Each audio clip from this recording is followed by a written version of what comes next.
Hello, happy Thursday. Megan Camille here, your intuitive business consultant, coming to you from my favorite place ever, the grassy area under the trees. I feel like this is where I do majority of my lives these days. I come outside almost every single hour during my workday, and it's where I find my greatest inspiration. And laying out here this morning, I had this memory of one of my ayahuasca journeys. For those of you who don't know, I've been intuitive and psychic my entire life, and I've built all 4 businesses using my intuition, and I currently run 2 of them. I'm the co-founder of the Sophia Mystery School and the CEO of Intuitive Business Consulting with me, Megan Camille. And in building these businesses and supporting my clients and building their businesses, I'm always expanding my consciousness and tuning in to my intuition. The only time I lean on logic to make a business decision is when I am in fear, when I get afraid. And how I know I'm in fear or I'm afraid is I start thinking about what should I do, what is right here versus what is wrong, and that is my indicator, right? Like that's my right away, my first indication that I get to pause, not follow that logical information, recenter, and go back into myself, go back into my heart center and into that intuitive connection. And so that has been a lifelong process for me. And I was on my first ayahuasca experience, I was ready for more, right? I was ready for more. That tapping into intuition and expanded states of consciousness has been a bit of a way of life for me. And of all the things I had heard at that time about plant medicine was that this really catapults you. And so I went in and I did 4 ayahuasca journeys in a row.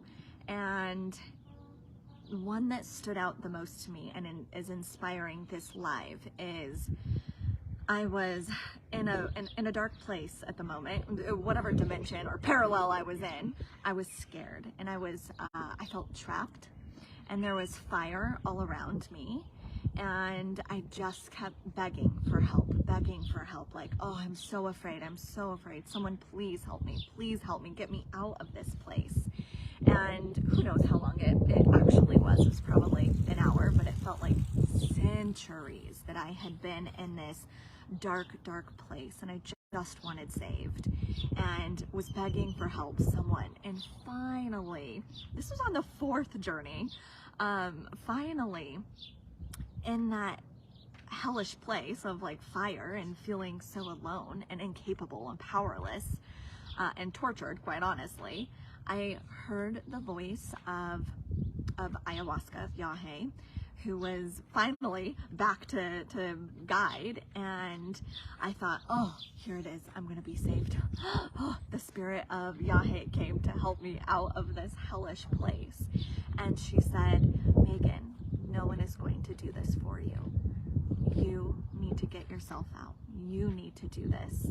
And the despair that pulsed through my body, the fear, this dread that I thought, oh God, no, if we leave it up to me, I'm stuck here forever. I am not capable of doing this. I can't do this. Please don't leave this up to me.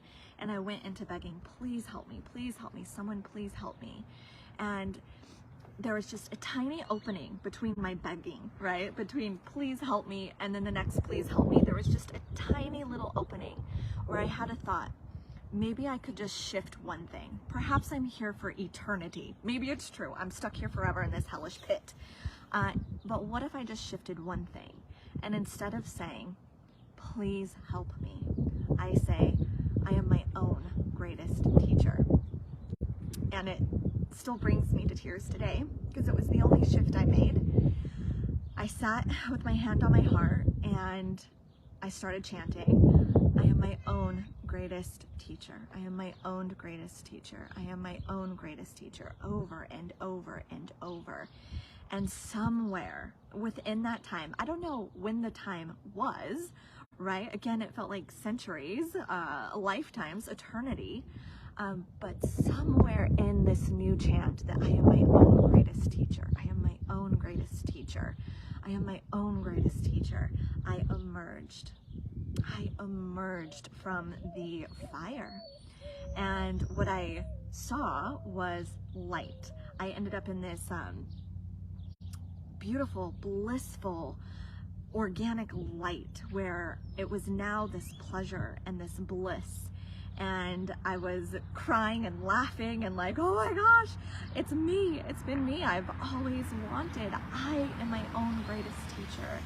And then the woman, I'm totally blanking on her name, the shaman, jeez Louise, the shaman mama came over and drenched me with ice cold water.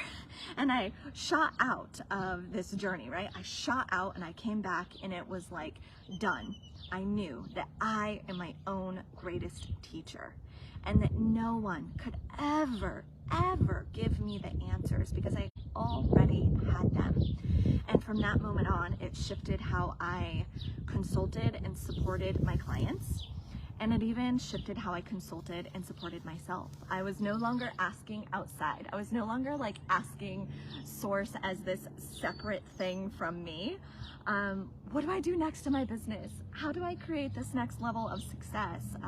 And it was always in, right? Like, oh yeah, the answer is already there. I'm my own greatest teacher. I am source. And it really shifted how I support my clients as well. And really equipping them with this knowledge that no one can do it for you, that you are your own greatest teacher. You are the greatest consultant, coach, and mentor you could ever have. Now, that doesn't mean not to allow yourself mentorship and love and support.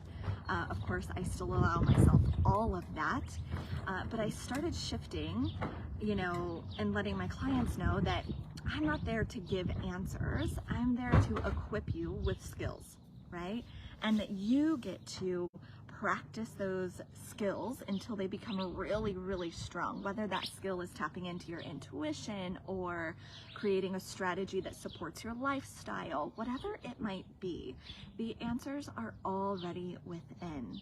And so as you're on, if you are or when you are on a journey for mentorship, I encourage you and invite you to remember that you are your own greatest teacher, and anyone that you give the privilege of supporting you in this journey gets to know that they are simply pulling back the curtain on things that you might not see, things that you might be unconsciously blind to, and they're only equipping you with skills that you get to fine-tune and apply yourself. And what I saw different in my own business was the ease and the rapidness that I brought in soulmate clients. With the ease and rapidness, I created more visibility and more income. And what I saw for my clients was their similar results, but how quick they could hit their financial goals, how quick they were willing to see what was no longer working for them, how quick they were to lean into their liberation instead of their limitation, because they finally were also seeing the truth that I could do nothing for them, but love them in the space that they were in and give them tools. They then had to receive that love and support and practice the tools. So I hope this has been supportive for you. It's a memory that comes to me often. I'm so grateful for that time. And if this is something that you're interested in, if you are interested in how to run your business with intuition and allow for ease and grace to be your freaking strategy, then I invite you to my signature workshop, which I will be doing live only one more time ever. I've been doing this signature workshop for years now. I've done it countless times, and this is the last time I will be doing it live. So if you would like to be there for this last time live, where you get to be in a Zoom room with me for 1 hour a day for 3 days, where I am guiding you and tapping into your intuition, and we're discovering great strategies for you and how to increase your intuition, how to work 3 to 4 hours a day and make multiple 6 figures, then this is where you want to this is where you want to be. It's called, there's another vehicle. It's called Spring Your Business into Success and Make More Money Than You Ever Imagined. I would be so honored to see you there. And if you are also interested in your own ayahuasca journeys, this is something I support a handful of people with once a year. My husband Scott and I will be taking a group in July to Colombia to sit with Grandmother Ayahuasca, where some of my greatest transformations and breakthroughs in life have ever occurred. So if that also calls to you, reach out to me, and you know, you could DM me the word ayahuasca, or just Aya, A-Y-A. I know ayahuasca can be challenging to spell. So if you're interested in that, you can DM me Aya. Okay, bye for now.